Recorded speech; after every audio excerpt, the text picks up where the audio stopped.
When I saw the HOA cabin on my land, I didn't call a lawyer, I didn't call the cops. I set a trap. 30 days later, she cut my fence on camera and lied about it to a judge. That's when everything ended. I've learned something over the years. You don't really understand what kind of person someone is when things are easy. You find out when there's land involved, and paperwork, and someone who thinks the rules bend for them. That morning started like most of my mornings do now. Quiet, predictable, the kind of quiet you only get when you've lived long enough to earn it. I woke up before sunrise, poured myself a cup of black coffee, and stepped out onto the porch while the air was still cool. Pine, damp earth, no traffic, no HOA newsletters taped to my door, just birds, and wind moving through trees that had been there longer than anyone currently alive. I have a routine. Every morning, I walk part of my boundary line, not because I'm paranoid, because my father taught me something when I was young. Land doesn't protect itself. Over the years, I've dealt with small things. Hikers who wandered too far, someone pitching a tent where they shouldn't. Once a couple tried to park an RV near the creek. Those situations usually ended with a conversation and an apology. Most people respect boundaries once they realize they've crossed one. That's why what I saw that morning made my stomach drop. At first, it didn't register as a problem, just a shape. Straight lines where there shouldn't be any. Something rigid cutting through the natural curve of the forest. I stopped walking and looked again, squinting through the branches. It wasn't a tent. It wasn't a shed. It was a cabin. New lumber, clean angles, glass windows catching the early light. The kind of structure that takes planning, money, and confidence. The kind of thing no one builds by accident. I didn't rush toward it. I didn't raise my voice. I didn't feel angry. What I felt was something colder, because when someone builds like that, deep inside land they don't own, they're not hoping you won't notice. They're testing you. I stood there for a long moment, listening to the forest wake up around me. Then I pulled out my phone, opened the GPS, parcel lines, survey overlays, coordinates I knew by heart. I checked once, then twice, then I cross-referenced it with my father's original survey. There was no mistake. The cabin sat well inside my boundary, not near it, not brushing it. Inside, that's when it clicked. This wasn't a misunderstanding. This wasn't sloppy research. This was someone betting that I'd hesitate, that I'd complain, that I'd argue, that I'd get tired. People like that don't fear confrontation. They fear documentation. I took a few photos, nothing dramatic, wide angles, detail shots, time and location stamped automatically.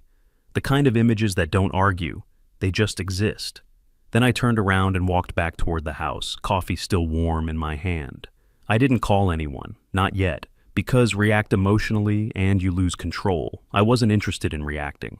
I was interested in gathering ammunition. I wanted to see exactly how far they would go when they thought no one was watching. That cabin wasn't the problem. It was the invitation. And before the sun was fully up, I had already decided how I was going to answer it. I didn't go back to the cabin right away. That might sound strange, but rushing in is how you miss details. I've learned that over the years. Whether it's machinery, contracts, or people, haste hides things. So, I finished my coffee, let the morning settle. Then I grabbed my truck keys and drove the long way around, approaching the site from the lower ridge instead of the trail I normally used. I parked the truck well back and walked to the edge of the clearing. I stood there longer than I needed to. Not angry, not confused, clear. This wasn't about a cabin. It was about leverage. HOAs don't move fast unless they think time is on their side. They build first, argue later. They rely on momentum. If something stands long enough, people stop questioning it. If they stop questioning it, it becomes established. And once it's established, they call it tradition. I wasn't going to let it reach that stage. That's when I made my first move. I walked back to the truck and pulled out two things I always keep behind the seat: a steel T-post and a roll of bright red private property, no trespassing signs. The cheap kind, loud, impossible to miss. I didn't put them right next to the cabin. That would have been obvious. Instead, I walked down the faint path I'd noticed earlier, the one leading back toward the HOA subdivision. I followed it until it narrowed, right where anyone coming from their side would have to pass through. That's where I drove the post into the ground, one sign, chest high, facing their direction. Clean, legal, undeniable. I stepped back and looked at it for a moment. Then I took a photo, wide shot, close up, GPS coordinates burned into the image. I wasn't blocking anything yet. I wasn't confronting anyone. I was drawing a line. If they respected the law, that sign would be the end of it. If they didn't, I'd have exactly what I needed. I turned around and walked back to the truck, already knowing the answer.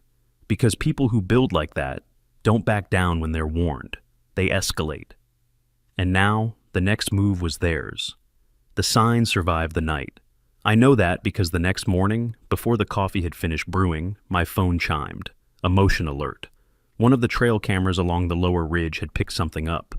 I didn't rush. I poured the coffee first, sat down, took a sip. Then I opened the clip. Headlights cut through the trees. An unfamiliar SUV rolled to a stop right where the path narrowed. Doors opened. Voices carried low and irritated. A flashlight beam swept through the brush, then stopped, right on the sign. Someone laughed, not nervous laughter, annoyed laughter, the kind that says, "Who does this guy think he is?" A woman stepped into frame, blonde bob, neat jacket, clipboard tucked under one arm like it belonged there. She leaned in, read the sign, and shook her head slowly. The smile on her face didn't reach her eyes. She said something I couldn't hear clearly, but the tone was unmistakable, dismissive, certain. She pointed at the sign, then down the path toward the cabin. One of the men gestured like he wanted to just pull it out right then. She stopped him with a raised hand. Not yet. That was my first look at Karen. By mid-morning, she was at my gate. I didn't hear her pull up. I heard the engine stop, then the sound of a car door closing harder than necessary. When I stepped out onto the porch, she was already walking toward me, clipboard in hand, posture straight, smile fixed like she was about to explain something for my own benefit. "Good morning," she said, before I'd said a word. "I'm Karen Westbrook, president of the HOA. She said it slowly, deliberately, like a title I was supposed to respect. Behind her stood 3 others, 2 men, 1 woman, all wearing HOA-branded polos. One of the men looked bored. The other looked uncomfortable. The woman kept her eyes on her phone. Karen glanced past me toward the trees, then back at my face. "We noticed a sign this morning," she said, "along the access trail." I waited. "It's causing some confusion," she continued. "That area has traditionally been used by our community." There it was, not a question, a declaration. I nodded once. "It's my land." Her smile tightened, just a fraction. "Well," she said, tapping her clipboard lightly, "this section has historically been treated as shared space. There's been a cabin there for—" "No," I said, calm, even. "There hasn't." She blinked, not from surprise, from irritation. I didn't raise my voice, I didn't pull out papers, I didn't gesture toward the woods. I let the silence stretch. Karen recovered quickly. "Perhaps you're not familiar with the local arrangements," she said. "Our board approved the structure as a community retreat. It's well within our jurisdiction." That's when I asked my first real question. "When did the board vote on it?" Her eyes flicked to the clipboard, then back to me. "It was discussed internally," she said. "I don't have the minutes on hand, but—" "I'm not asking about discussion," I said. "I'm asking about a vote." The man standing to her left shifted his weight, just slightly. He didn't look at me. He looked down at the gravel, resignation. Karen cleared her throat. "The board authorized me to proceed." "That's not a vote," I said. Her smile tightened again. "Look," she said, lowering her voice. "You just moved back here. There's no need to start things off on the wrong foot. We value cooperation." "So do I," I said. She nodded, mistaking that for agreement. "That sign," she said, gesturing vaguely toward the woods. "It needs to come down. It's misleading." I met her eyes. "The sign stays." Her jaw set. "You don't have the authority to restrict access," she said. "I do," I replied. "On my land." "You're creating a problem where there doesn't need to be one," she snapped. "No," I said. "I'm documenting one." That's when she broke. She turned just enough to shield her face from me and said low and sharp, "Take care of it." The uncomfortable man hesitated. Just a second. Karen noticed. She looked at him like hesitation was betrayal. "Now," she said. I didn't move. I didn't stop them. I didn't say another word. They left.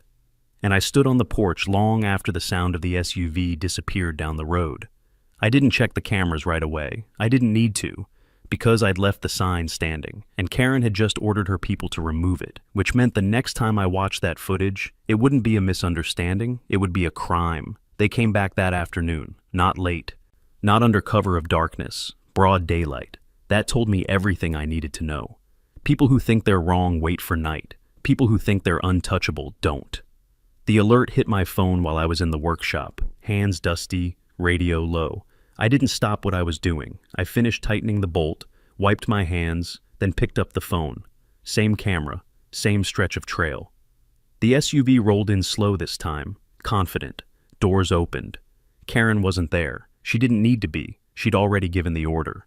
Two men stepped into frame. One of them I recognized, the one who had hesitated on my porch. He looked around first, checked the trees, checked the ground. The other didn't bother. He went straight for the sign. No discussion, no hesitation. He reached into the back of the SUV and pulled out a pair of bolt cutters. Lined them up on the twisted steel wire holding the sign to the post. One squeeze. The wire snapped clean. The sign slid down and hit the dirt. The man who had hesitated earlier exhaled slowly, like he was hoping that would be the end of it. It wasn't. The other man stepped forward and kicked the fallen sign out of the way. Hard. Then, without a word, he planted his boot against the steel T-post and leaned into it with his full weight. Once, twice. Metal groaned. On the third shove, the post bent forward, angling off-center like a broken tooth. That was the moment. Not the cut wire, not the fallen sign. The moment someone decided damage wasn't enough. They needed to make a point. The hesitant man turned his face away from the camera, hands on his hips, jaw tight. He didn't stop it. He just didn't want to be seen watching. The other man laughed, short, sharp, dismissive. They dragged the sign into the brush, kicked dirt over the base of the post, and walked back to the SUV like this was routine, like private property was an inconvenience, not a boundary. The engine started, gravel crunched, and they were gone. I watched the clip once, then again, then frame by frame, clear faces, clear actions, clear intent, timestamp, GPS overlay, no ambiguity. I didn't feel anger, I felt confirmation, because now the question wasn't who owns the land. It was who knowingly destroyed clearly marked private property after being warned. That evening, I didn't replace the sign. That was deliberate. People think escalation means reacting louder, faster, bigger. It doesn't. Sometimes escalation means freezing the scene exactly as it is.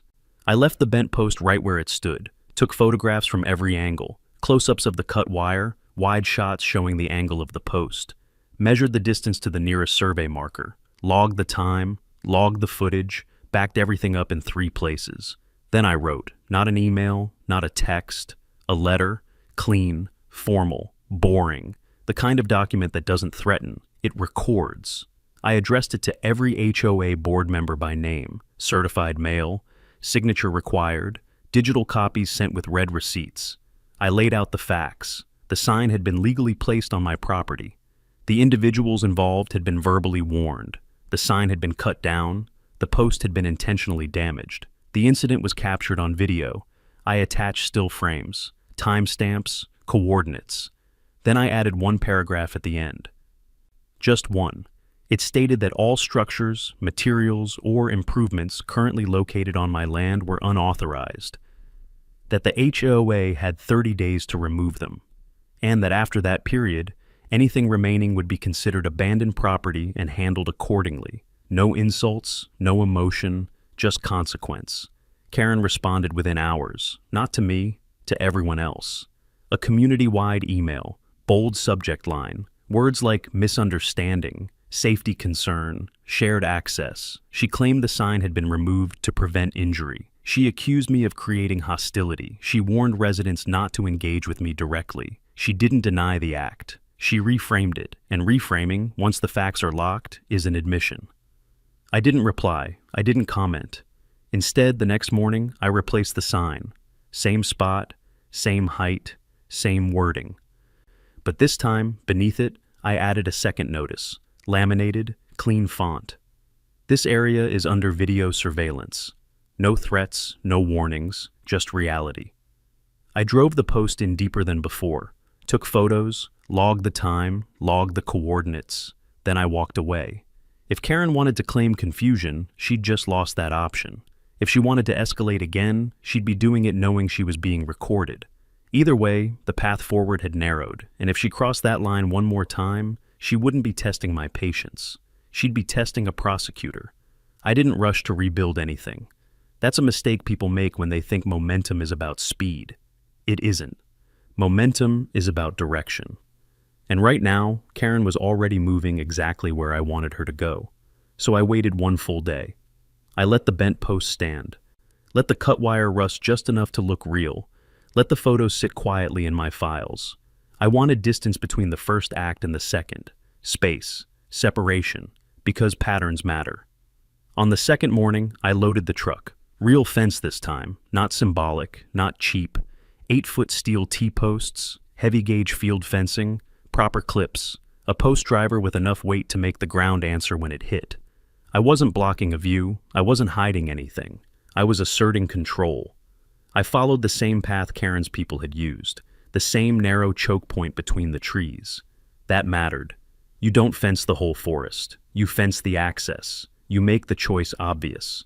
I drove the first post deep, then the second, then the third. Each strike rang solid, a clean, honest sound, the sound of something being set, not threatened. As I worked, I spoke out loud, not for drama, for the record.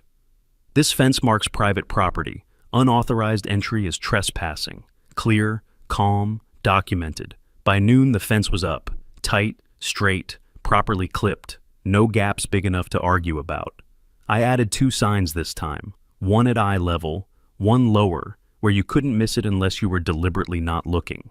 Then I walked the fence line slowly and filmed it end to end. No cuts, no edits, just a steady walk showing the posts, the wire, the signs, and the surrounding trees. I ended the video by panning to one of my survey markers and holding the frame for a full 10 seconds. No ambiguity. That afternoon, Karen emailed me, short, sharp, written like a command pretending to be a request.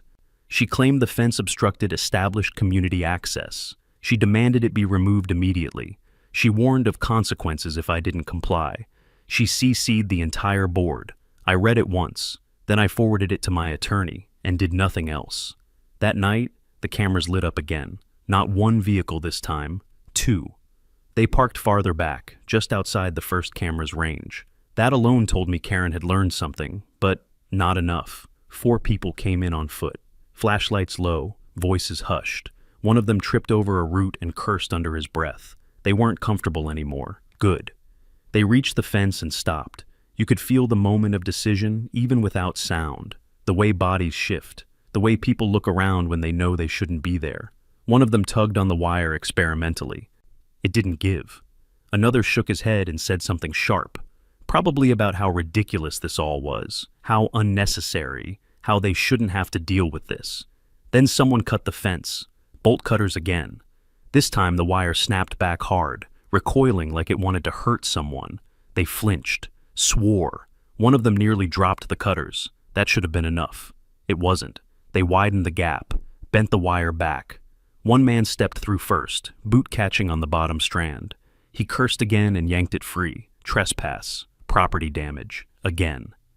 They crossed like the fence was an inconvenience, not a warning, like they were entitled to decide which boundaries mattered. I watched the footage once, then I turned the phone off and went to bed, because the trap had closed. The next morning, I didn't call Karen. I called the county. I didn't say HOA. I didn't say dispute. I said, I need to report repeated criminal trespass and property damage. I have video. Those words matter. A deputy came out that afternoon. Older guy, calm, the kind of man who's seen enough nonsense to know when something doesn't add up. I walked him down the path, showed him the fence, the cut wire, the bent sections. Then I showed him the footage. He watched without interrupting. No comments, no reaction. When it ended, he handed the phone back to me. That's trespass, he said, and vandalism. He paused. You want me to go talk to them? I shook my head. Not yet. That caught his attention. If you talk to them now, I said, they'll claim it's a civil dispute, boundary confusion, HOA business. They'll muddy the water. He studied me for a moment. So, what do you want? He asked. I want a case number, I said. I want an official incident report filed today. Trespass, vandalism, documented. He went still. Most people want a warning, a conversation, something that feels like action but leaves no paper trail. This wasn't that. The deputy nodded slowly. I can do that. He wrote carefully. Asked for dates, times, confirmed property description, cross-checked mob stamps, took his own photos of the cut wire and the bent fence. When he finished, he tore off a card and handed it to me. A string of digits. To anyone else, just a number. To me, the first nail. This'll be on record, he said. If it happens again, it escalates. That's all I needed, I said. He hesitated, then glanced back toward the trees. They looked pretty comfortable doing this. I didn't answer. Comfort like that doesn't come from confusion. It comes from believing no one will ever make you pay. After he left, I slid the card into my folder, the one labeled HOA. By the end of the week, Karen's tone changed. Her emails got longer, more careful, less commanding. She stopped CCing the full board, started using phrases like seeking clarification and temporary measures. That's what fear looks like when it tries to sound professional, but she still didn't stop. Instead, she went around me. I found out when a neighbor, one who had lived here longer than Karen, leaned on my fence and spoke quietly. She's telling people you blocked an emergency access route, he said. Says you're putting folks at risk. That was mistake number 3, because now she wasn't just trespassing, she was lying to justify it. I thanked him, watched him walk away. Then I opened my notebook and wrote one line at the top of a fresh page, pattern established. That's when I knew the next phase wasn't about fences anymore. It was about intent. And Karen was making that easier every day. I didn't write the letter angry. That's important. Anger shows up in punctuation, in extra words, in threats that feel good in the moment and look bad later. I waited until the house was quiet, until the adrenaline had burned off, and the facts were all that remained. Then I sat down at the table with a yellow legal pad and wrote the outline by hand. Dates, times, actions, evidence. Only after that did I open the laptop. The letter wasn't long. It didn't need to be. Long letters invite arguments. Short ones invite compliance or mistakes. I addressed it to the HOA board, every member by name. No to whom it may concern. No wiggle room. I stated ownership first. Parcel number, recorded deed, survey reference, county file numbers. The kind of details that don't impress anyone but lawyers and judges. And those are the only people who matter at this stage. Then I documented the incidents, the initial notice, the sign, the cut wire, the bent post, the fence, the second intrusion. I referenced the case number from the sheriff's department, included still frames from the footage, timestamps, GPS overlays. I didn't editorialize, I didn't accuse, I didn't speculate. I recorded. Then I got to the point. The letter gave the HOA 30 calendar days to remove all unauthorized structures, materials, and improvements from my property. That included the cabin, any foundations, any utilities, any personal property left behind. After 30 days, anything remaining would be considered abandoned property under state law and handled accordingly, removed, disposed of, or salvaged at the HOA's expense. I didn't threaten to sue. I didn't threaten to demolish anything. I simply stated what would happen. That distinction matters. I had the letter notarized the same afternoon. Then I sent it 3 ways. Certified mail with signature required, email to the board's official address with read receipts, and a physical copy delivered to the HOA's registered office. Redundancy isn't aggression, it's insurance. Karen replied within 24 hours. This time she copied an attorney. The tone changed again, softer, more formal. Words like requesting clarification and seeking temporary relief appeared. She claimed the HOA believed the cabin fell under a long-standing use agreement. She suggested mediation.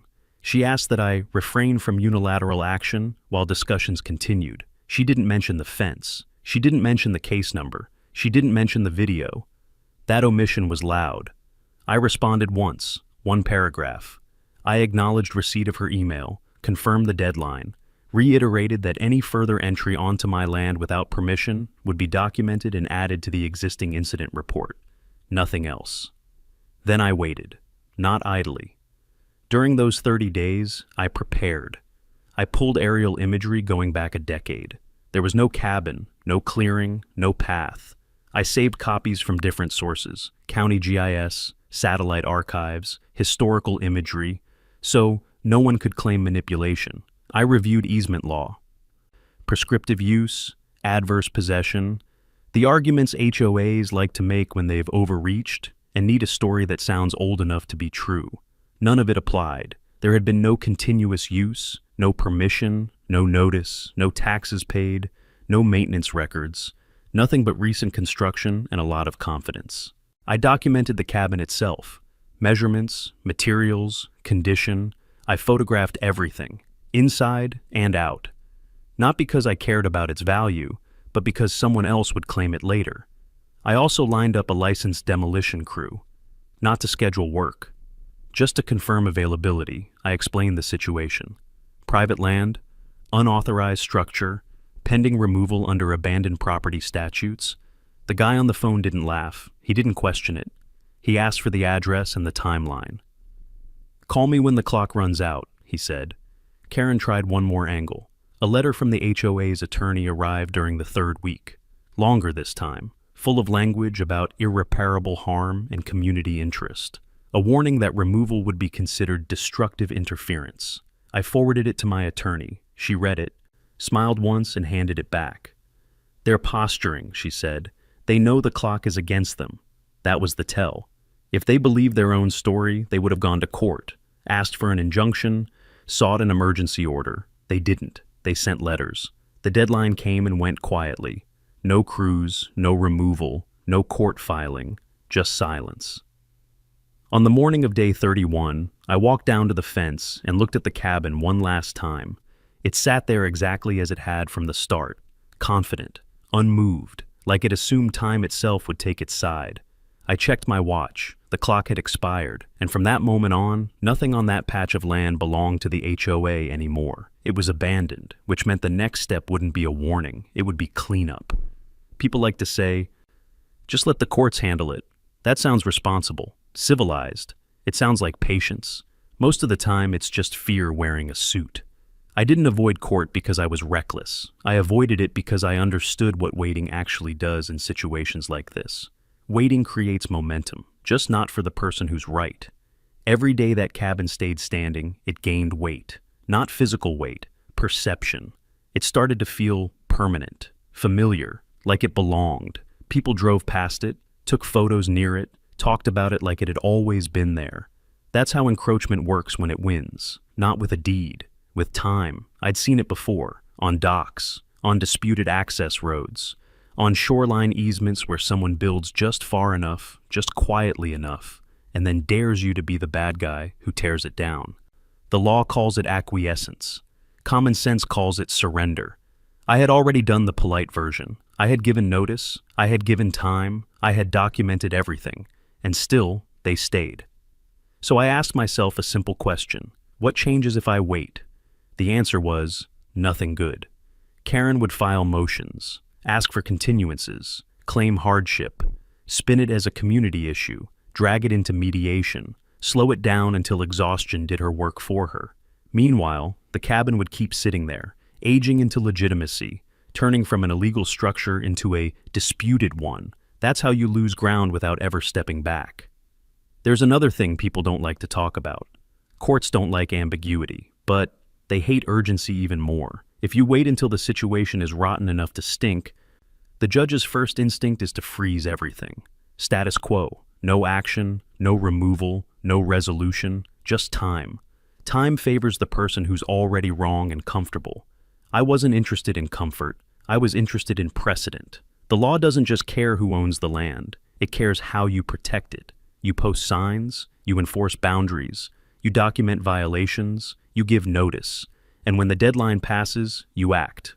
Not emotionally, procedurally. That's the difference between demolition and vandalism. One is chaos, the other is cleanup.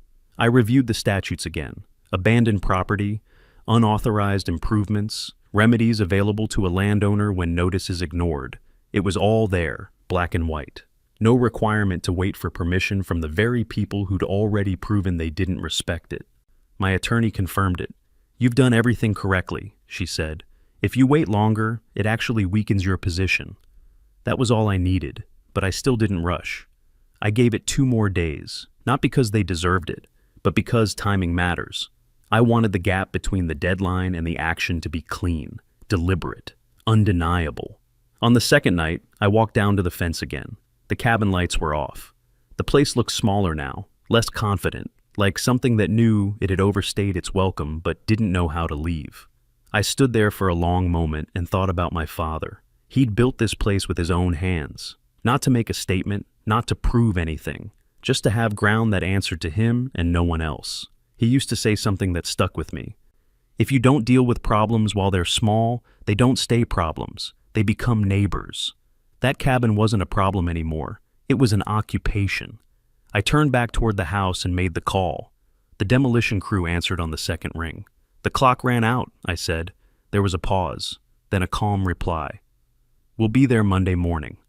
I didn't sleep much that night, not because I was anxious, because there's a particular kind of quiet that settles in right before something irreversible, the kind you feel more than hear. I knew what was coming next would change the tone of everything. For Karen, for the HOA, for anyone watching from the sidelines, waiting to see who blinked first. I wasn't waiting anymore. I had given them time.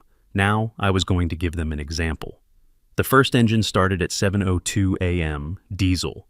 Low, steady. By the time the second truck rolled in, the fog was still hanging in the trees like it didn't know what it was about to watch. I didn't give a speech. I didn't explain anything. I handed the crew lead a copy of the notice, the survey, and the case number.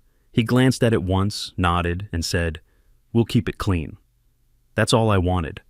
The skid steer went first, tracks biting into dirt that had never asked for concrete blocks or pressure-treated lumber. The bucket lifted, paused, then pressed into the cabin's side like it was testing a door that had already lost its lock.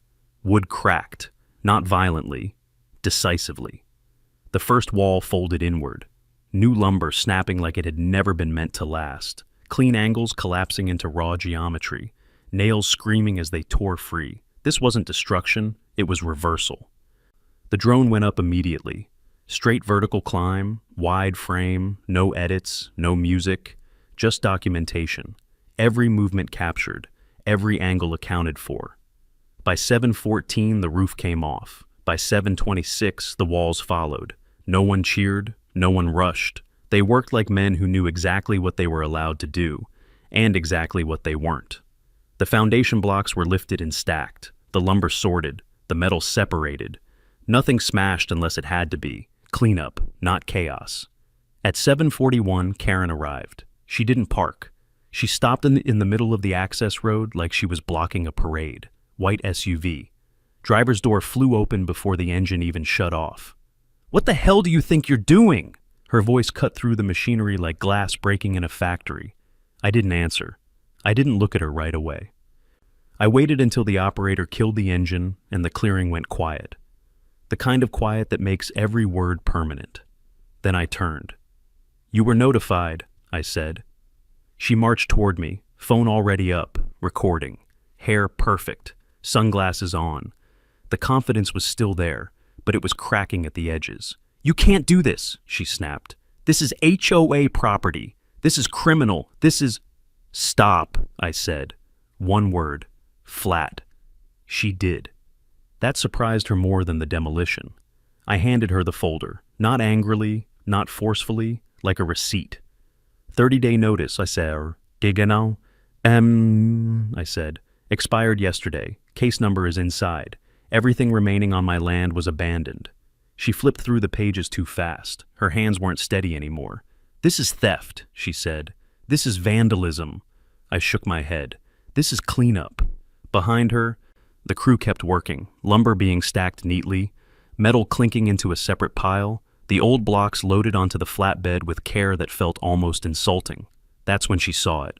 At the edge of the clearing, just beyond the fence line on HOA land, the crew had placed the materials they had already removed, sorted, strapped, tidy, and taped to the top of the stack, Flapping lightly in the morning breeze was a white envelope. The invoice. Demolition services. Labor. Equipment. Cleanup. Due upon receipt. Her face changed. Not anger, not yet. Something closer to disbelief. "You expect us to pay for this?" she asked. "No," I said. "I expect you to read it." She laughed then, a sharp, brittle sound. "You're finished," she said. "I'm calling my lawyer. I'm calling the police. You're finished." I nodded. "They already have the footage." That landed. Her phone lowered slightly. "What footage?"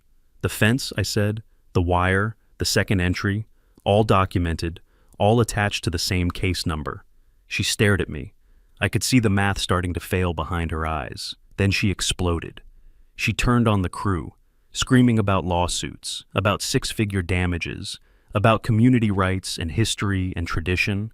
She demanded names, demanded machines be shut down, demanded control. No one moved. That's when she turned back to me, close enough now that I could smell her perfume, something expensive and wasted. "You think you've won?" she hissed. "You think a judge is going to side with you after this?"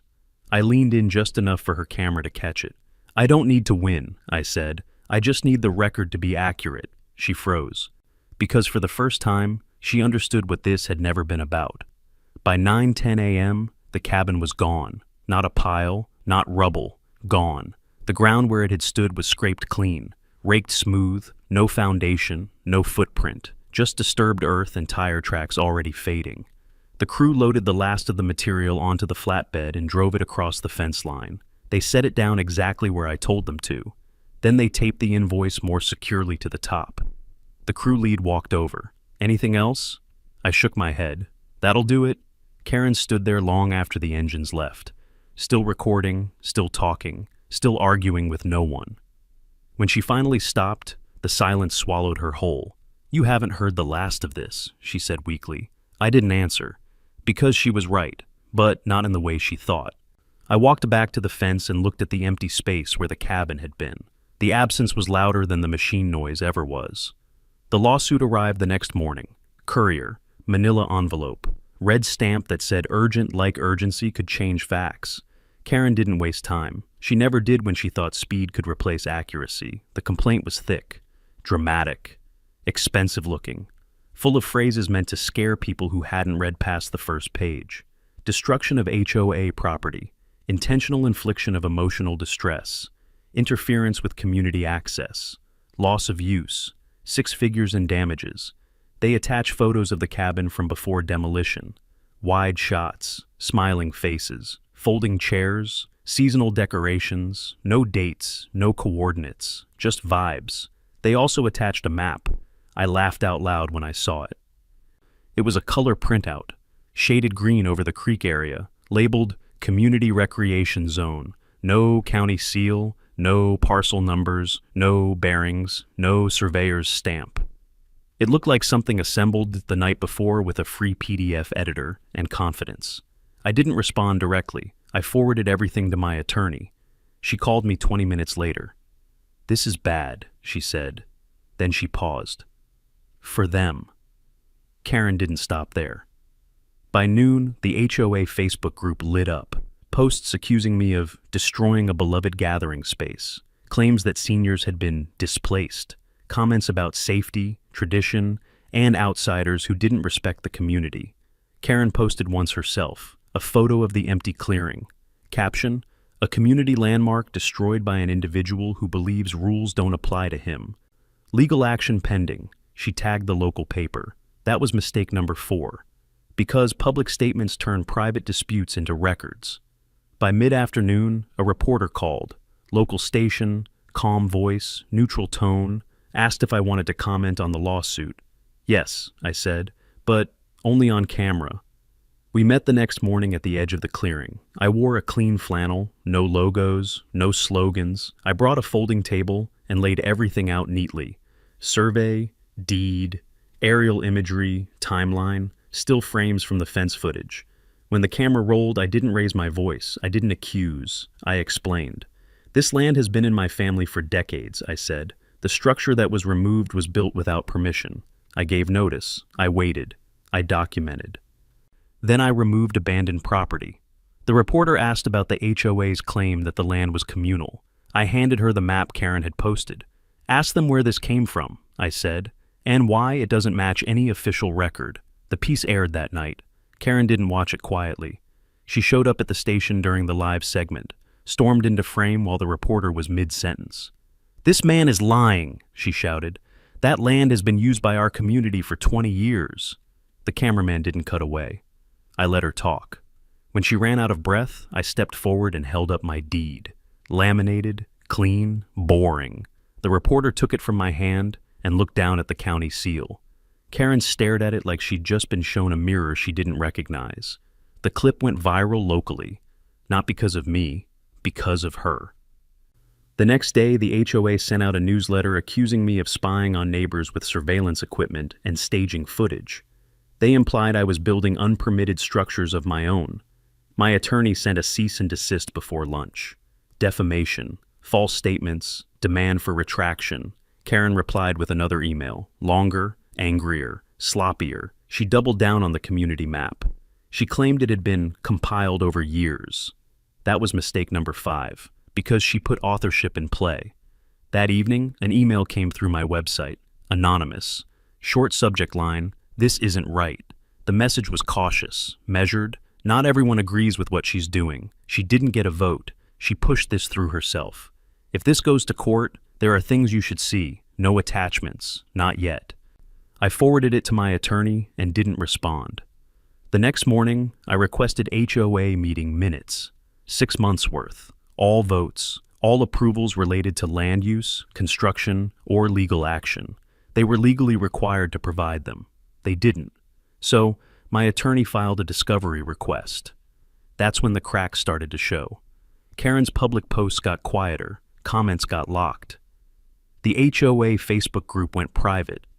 People started deleting replies they had written the day before. I didn't respond to the anonymous email right away. That wasn't hesitation.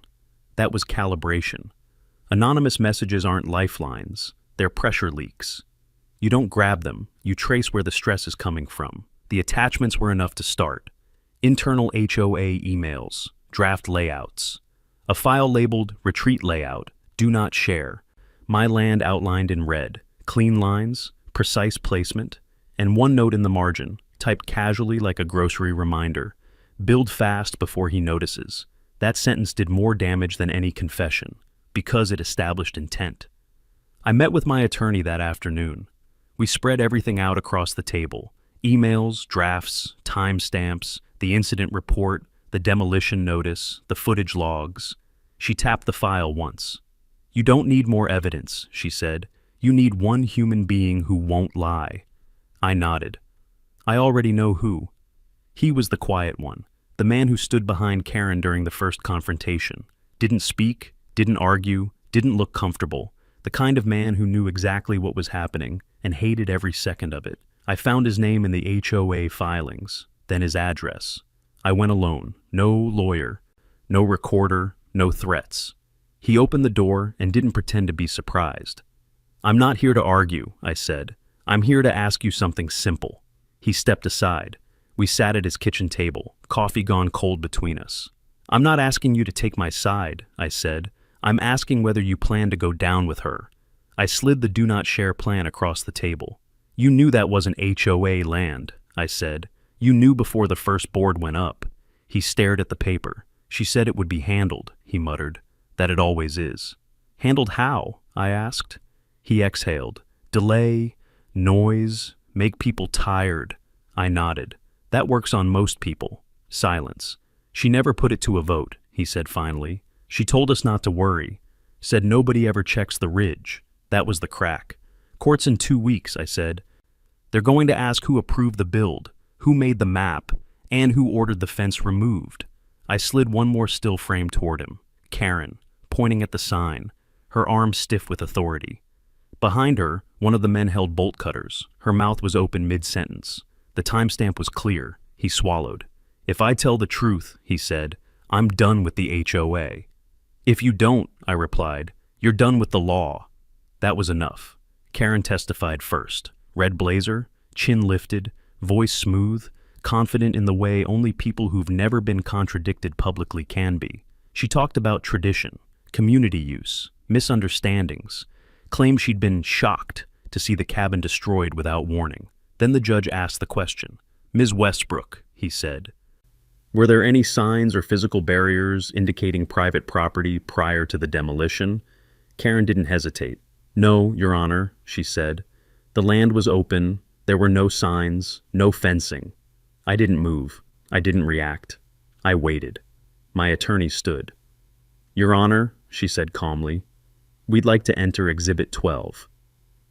The screen came alive. Video footage, night vision. Karen stood just inside the tree line, perfectly visible. She didn't touch the fence, she didn't dirty her hands, she didn't have to. She pointed at the sign and said, clear as day, "Cut it down, now." The man with the bolt cutters hesitated. Karen turned on him. "I said now." The wire snapped. The courtroom went still. The video played again, slower. The judge leaned forward. "Ms. Westbrook," he said quietly, "you were under oath when you testified moments ago." Karen's lawyer shifted. "Counsel," the judge continued, "would you like to amend your client's testimony?" Karen opened her mouth, closed it. That's when my attorney stood again.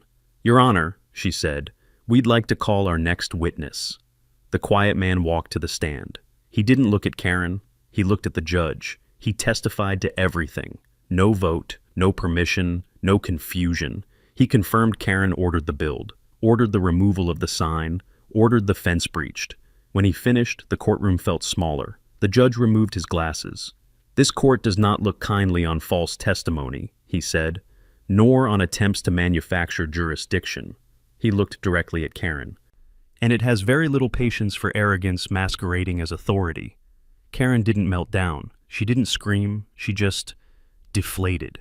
Because for the first time, the record wasn't something she could manage. It was something she was trapped inside. The courtroom didn't feel dramatic.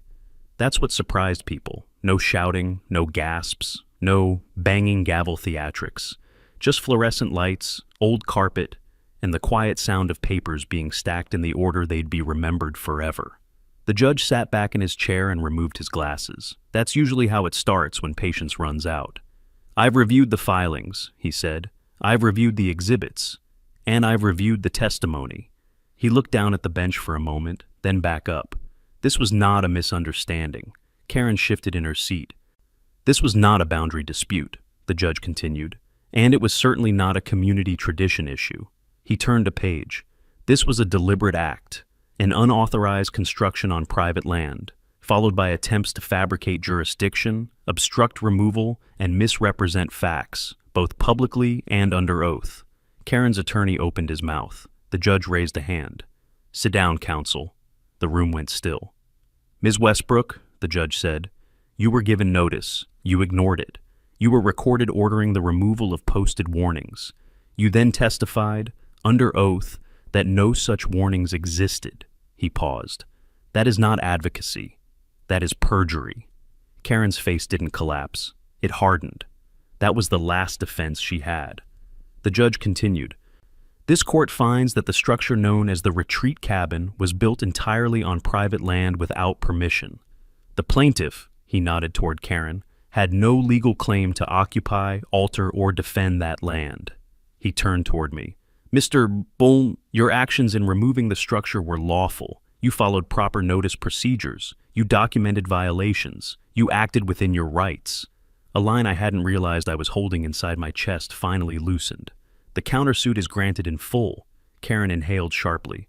The judge wasn't finished.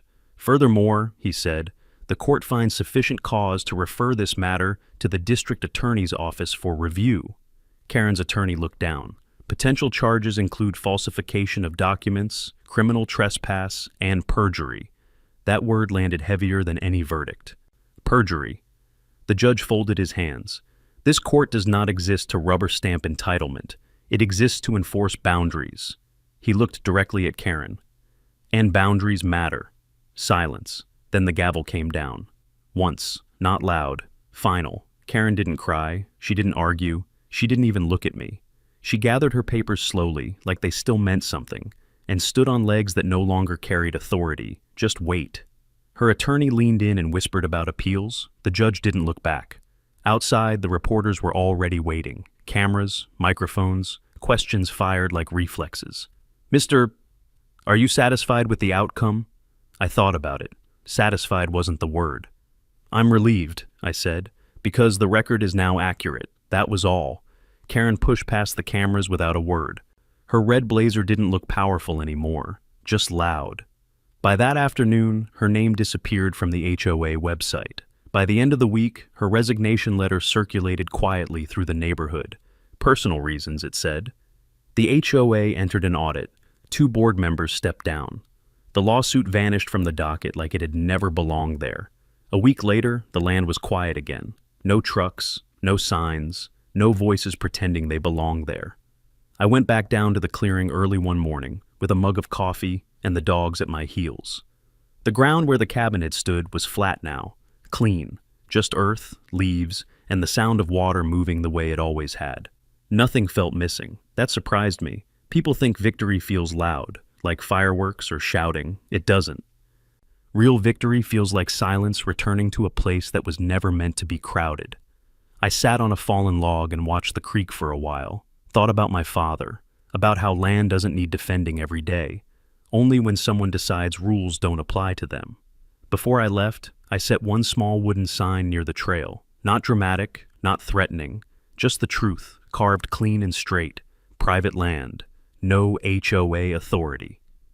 Then I walked home, because peace doesn't come from winning arguments. It comes from holding boundaries and knowing when to enforce them.